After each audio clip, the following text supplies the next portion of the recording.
Artificial Frontier Podcast. All right, let's dive in. Today we're headed to Italy. Ooh, Italy. Specifically to the Italian Alps to check out this community, Damanhur. Oh, yeah. And they call themselves a sustainable utopia. That sounds lovely. It does, but some of the sources that we found suggest there might be more to the story than meets the eye. Oh. So we've got a bunch of YouTube videos, interviews, people who live there, people who have left. Okay, interesting. And even some travel bloggers. Gotcha. And things get a little weird, like underground temples, claims of time travel. Wait, hold on. Time travel? Yeah. And what else did you say? Plant music. Plant music. Like straight out of a science fiction novel. So I've got our expert here to help us sift through it all. All right, let's try to figure this out. And maybe uncover what Damanhur is really about. Yeah, what is this place? Well, to start, it really seems to blur the lines. Yeah, how so? You know, they talk about ecological living and social responsibility and this beautiful vision of humanity's potential. That all sounds great. It does. What? But then there's all this talk about these unconventional practices. Like what? And claims that raise a lot of eyebrows. Okay, I'm intrigued. Lay it on me. Yeah, you don't see time travel research on too many community websites, that's for sure. That's true. That's true. So to get into all of this, Okay. we need to go back to the beginning, Okay. 1975 to be exact. Right. That's when a guy named Oberto Airaudi, Okay. who later became known as Falco Falco Tarasico. okay, started Damanhur. Right. He said he had visions of ancient temples and felt this urge to create a new model for civilization. Interesting. So apparently he convinced 24 people to follow him. 24 people. Wow. Yeah, and they ended up in the foothills of the Italian Alps. So the location wasn't just random. Not at all. Interesting. Tell me more. See, Damanhurians believe their valley sits on the intersection of 4 synchronic lines. And they describe them as energy streams. Connecting all living things. Interesting. And get this, Go. Falco spent years traveling the globe looking for these energy hotspots. Wow. Before settling on this particular spot in Italy. So they really believe in this energy thing. Yeah, they really took that concept and ran with it. I see that. It's like woven into everything. Give me an example. From daily rituals to the artwork in their temples. Their temples. Speaking of, those temples, they're anything but ordinary. They're underground. Underground. Yeah, and we're not talking about a few caves. This is like a massive complex. Wow. Built in secret. Secretly. Yeah, over 16 years. That's a long time. With intricate murals and mosaics. Okay. Sculptures. Wow. Stained glass. It's a lot. It's a mind-boggling feat of engineering and artistry. It sounds like it. I know. They went to great lengths to keep it all a secret. Like throwing parties to cover up the construction noise. They threw parties. Yeah, talk about commitment. Wow, it's dedication. I know, and the details. Yeah. They really get me. Like what? You've got the Hall of Victory. Okay. With a ceiling of fiber optic lights. Okay. That recreate the night sky from 22,000 years ago. Wow. And then there's the Hall of Water. Okay. Entirely painted by Falco. By Falco himself. Yeah, and it has these inscriptions in 12 languages. 12? Yeah, some have been deciphered. And some haven't. Yeah. Wow. Okay, and then there's the Hall of Metals. Interesting. And it uses different metals to represent stages in human development. Okay. It's a lot to take in. Yeah, so what's the meaning behind all of this? Well, it seems like these temples reflect their core beliefs. How so? Each hall is dedicated to a specific aspect of human potential. Okay. And the spiritual journey. For example, the Hall of Metals isn't just about pretty metalwork. Right. It's a symbolic representation of their belief in constant evolution and the transformation of consciousness.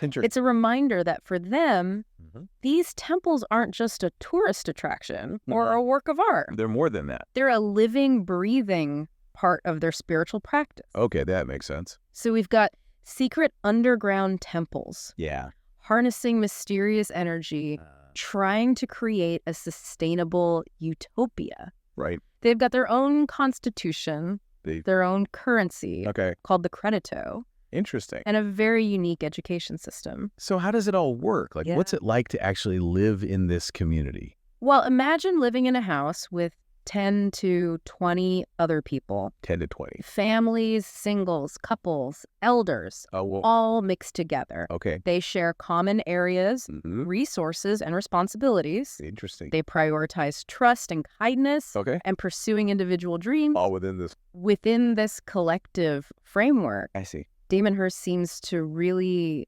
emphasize this idea that personal growth and collective well-being are intertwined. That sounds like a fascinating concept. It does, but I can't help but wonder, how sustainable is it really? Yeah, that's a good question. I mean, not everyone thrives in a communal setting. That's true. And the idea of sharing everything with 20 people, well, it's definitely not for everyone. It's definitely not for me. Right. And that brings us to some of the more controversial aspects of Damanhur. Oh, okay. Alongside these idealistic goals, yeah, there are accusations, controlling practices, financial exploitation, really, emotional manipulation. Wow. It's crucial to look at both the shiny exterior and the potential shadows lurking beneath the surface. That's a good point. And then there's the elephant in the room. What's that?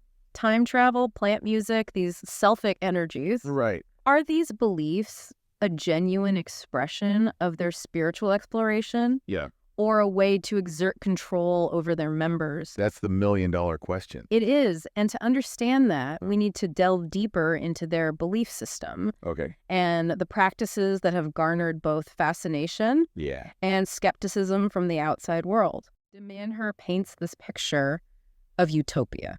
Yeah. You know, sustainability, community, this beautiful spiritual vision. Right. But then you have these allegations of manipulation and exploitation, which are super concerning. Right. How do we even begin to reconcile those two sides? It's a big question. It is. And it's where things get complicated. Yeah. It's important to remember that any community, especially one as large and as long-standing as Damanhur, is going to have a spectrum of experiences. Right.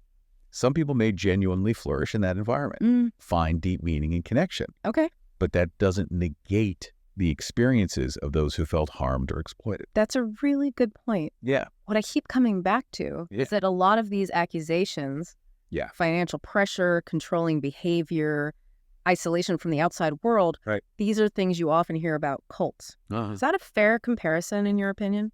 Well, it's tempting to jump to those conclusions. Yeah. But I think we need to be careful about throwing around labels like cult. Okay. What we can do is examine the specific accusations. Right. See if they align with patterns of behavior that we see in manipulative groups. Okay. For example, the claim that people were pressured to contribute large sums of money to the community. Yeah. That's concerning.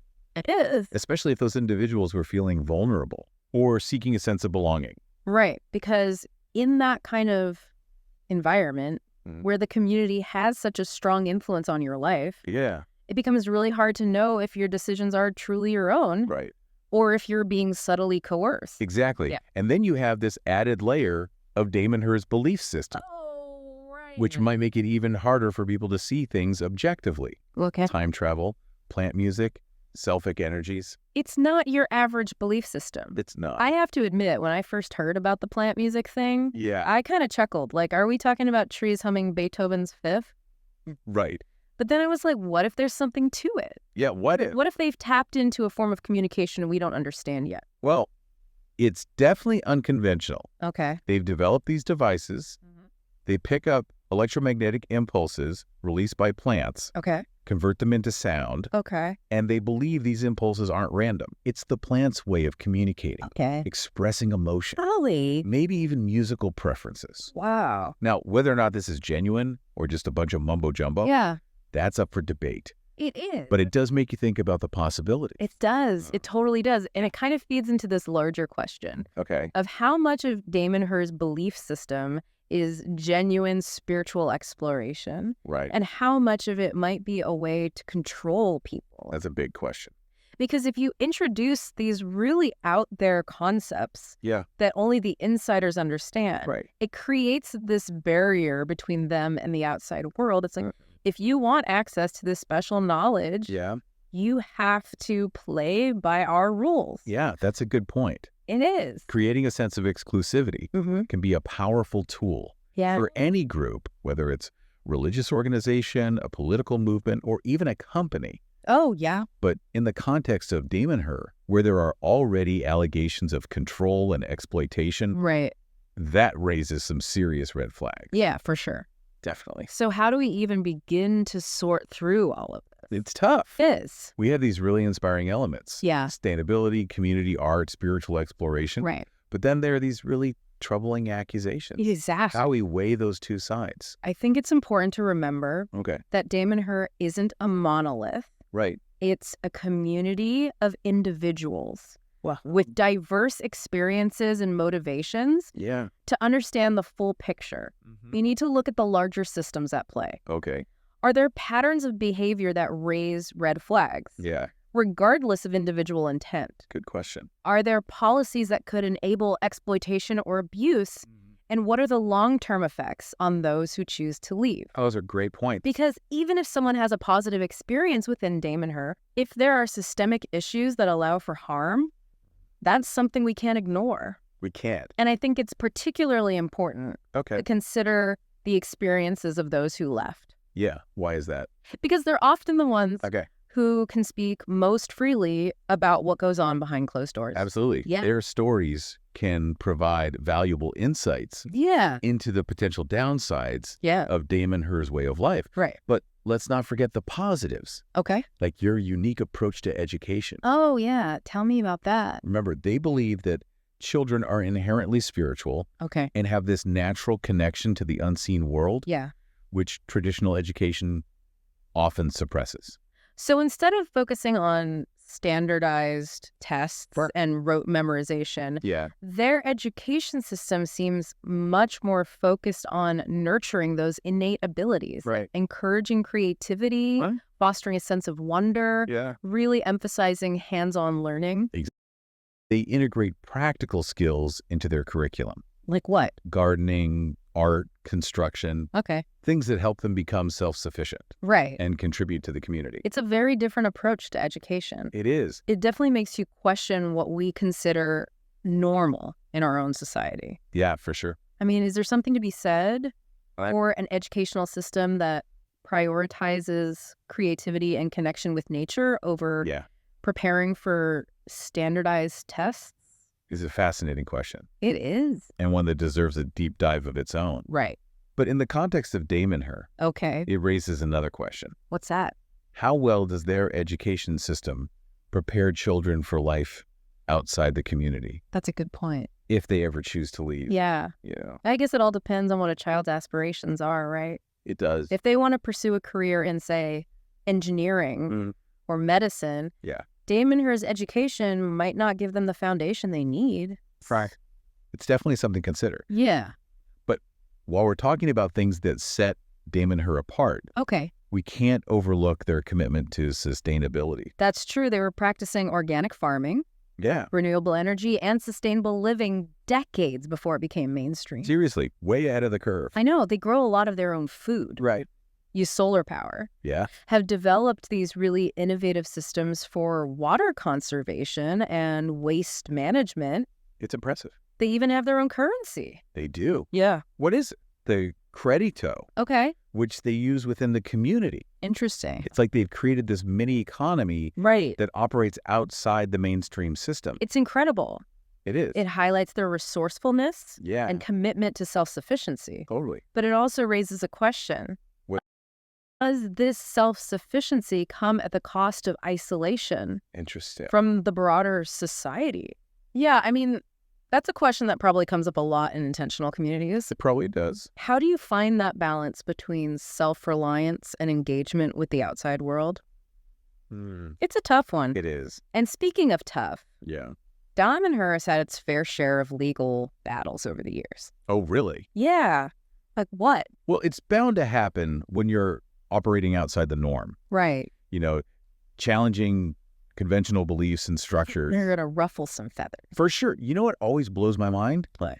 They managed to keep those Temples of Humankind a secret for over 15 years. Wow. But in 1992, Italian police discovered them and threatened to demolish the entire complex. No way. It was a huge turning point for Damanhur. I bet. They had to fight to preserve their sacred space. ultimately won public support. Okay. And even gained recognition from the government. Wow, what a turnaround. I know, and now, ironically... The temples are one of their main attractions. Really? Bringing in visitors and income from all over the world. That's fascinating. It is. But despite their success, those controversies we talked about earlier haven't gone away. They haven't. They still face accusations of cult-like behavior and exploitation, which are serious and need to be addressed. Absolutely. And this is where it gets tricky. Yeah. How do we approach this community? Right. On one hand, we have all these inspiring aspects. Their art, their focus on sustainability, their spiritual exploration. But then there are these allegations that are really disturbing. It's us. It is. I think it comes down to recognizing the complexity of the situation. Okay. Damanhur isn't simply good or bad. Right. It's a tapestry woven with threads of idealism, innovation, and potential harm. And maybe that's the biggest takeaway for our listeners. What's that? The quest for a better world. Yeah. Whether it's through community building, spiritual seeking, or any other path. Yeah. It's not always a straightforward journey. That's for sure. There are always going to be complexities, challenges, and ethical considerations. Absolutely. So we've spent the last 2 parts digging into Damanhur, their beliefs, their practices, the controversies. Yeah, it's a lot. And I'm still kind of grappling with it all, to be honest. Yeah, I get that. It's like this weird mix of admiration for what they're trying to do, but also concern about some of their methods. Yeah, it's definitely a mixed bag. So as we wrap up this deep dive, what can we learn from Damanhur? That's a great question. The good and the bad. Yeah, because Damanhur, for all its complexities, really is a fascinating case study. It is. And there are lessons we can glean from their experience. When I think about what stands out to me, it's their dedication to sustainability. Absolutely. I mean, they weren't just talking about it, they're living it. They were walking the walk. Organic farming, renewable energy, minimizing their environmental footprint. Yeah, they were pioneers in so many ways. And they weren't just doing it for themselves. Right. They really believe in this interconnectedness of all things. Yeah, that humans are part of a larger ecosystem. And that comes through in everything. It does. Their art, their spiritual practices, even the way they structured their community. And they created a self-sufficient economy. Right. Operating outside the mainstream system. It's pretty incredible when you think about it. I know.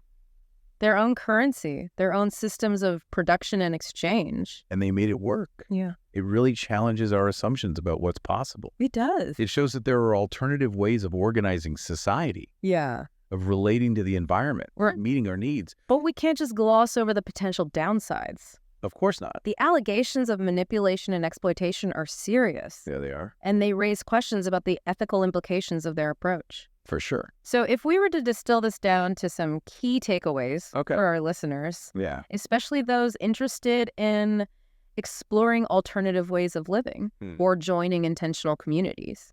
What would you say are the most important things to keep in mind? I think transparency is paramount. Absolutely. Any community that operates with secrecy, hidden agendas, or a lack of accountability is immediately suspect. It's a red flag. Open communication, clear boundaries, a genuine respect for individual autonomy. All essential. And financial transparency is crucial. Yeah. No one should feel pressured to hand over their assets or make decisions under duress. Huge red flag. If a community tries to control your finances or limit your access to resources. For sure. And the ability to leave a community without repercussions is essential. Absolutely. Any group that tries to isolate its members from the outside world, control their relationships, make it difficult to leave. Yeah, that's not a healthy environment. Right. It's like those old horror movies where the villagers are all smiles and sunshine. Right. Once you're in, you can't get out. Exactly. But on a more serious note, I think Damanhur's story highlights the importance of critical thinking. It does. It's so easy to get swept up in charismatic leaders, utopian visions, belief systems that promise easy answers. Right. We have to be willing to ask tough questions. Artificial Frontier Podcast.